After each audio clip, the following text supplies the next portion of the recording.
আমি অন্যান্য যাদেরকে ইনকিউবেটর দিয়ে ডিম ফুটাইতে দেখেছি তারা দেখেছি আপনার 16 দিনে 17 দিনে ডিমগুলো ফুটে যায়, কিন্তু আমারটা একটু মনে হচ্ছে তাড়াতাড়ি ফুটতেছে।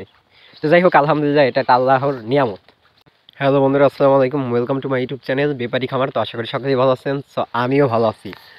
তো মাশাআল্লাহ, আলহামদুলিল্লাহ, বছরের প্রথম দিন আমি একটা সারপ্রাইজ পেয়ে গেলাম।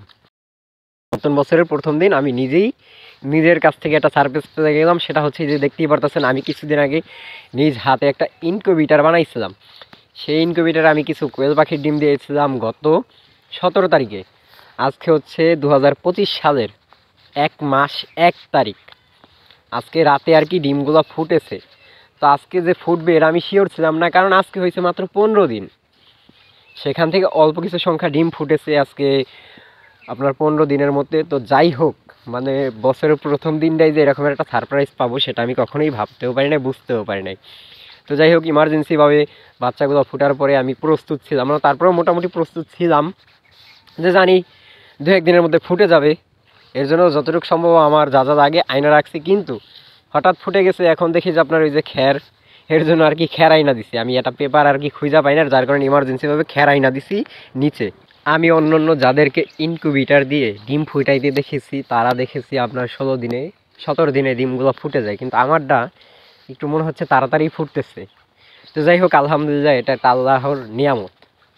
আল্লাহর যে নিয়ামত, আমরা যে কোনো কিছু মানে গাছগাছালি, তারপরে এই যে মুরগি, হাঁস মুরগি, গরু ছাগল, এগুলো যে বাচ্চা দেয়, এগুলো দেখলেই আমরা বুঝতে পারি যে আল্লাহর নিয়ামত কত, আল্লাহর যে নিয়ামত কি পরিমাণ হতে পারে সেটা আমরা দেখতে পারি।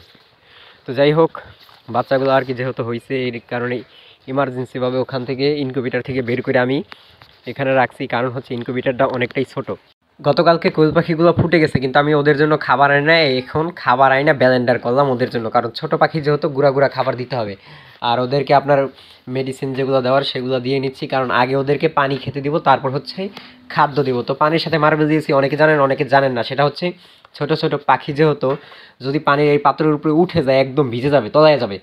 আমার এর আগে মুরগির বাচ্চার সাথে এরকমের ঘটনা ঘটছে। এর জন্য আগে থেকে মার্বেল দিয়ে রাখছি, যেন ওরা ভিতরে উঠলেও ওদের কোনো ক্ষয়ক্ষতি না হয়, ভিজে না যায়। প্রথম পর্যায়ে ওদেরকে যখন পানি দিয়েছি ওরা বুঝতে পারে নাই যে এটা কী। কিছুক্ষণ যাওয়ার পরে আর কি এখন সুন্দরভাবে ঠোকরায় ঠোকরায় খাইতেছে পানিগুলা। তো অনেকক্ষণ পরে আর কি আমি ওদেরকে পানি যখন অনেকটাই খাইছে তখন আর কি ওদেরকে খাবারগুলো দিয়ে দিয়েছি। এখন ওরা সুন্দরভাবেই খাবারগুলোও খেয়ে নিচ্ছে। যারা যারা আমার ভিডিওটা দেখছেন কিংবা দেখবেন তারা সকলেই মাশাআল্লাহ বলে যাবেন, কারণ ভাই বদনজরের কারণে অনেকের অনেক কিছু ক্ষয়ক্ষতি হয়ে যায়। তাই আপনারা অবশ্যই চাইবেন না আপনাদের বদনজরের কারণে কারো। সকলেই ভালো থাকবেন, সুস্থ থাকবেন। দেখা হচ্ছে নেক্সট কোনো ভিডিওতে। আসসালামু আলাইকুম।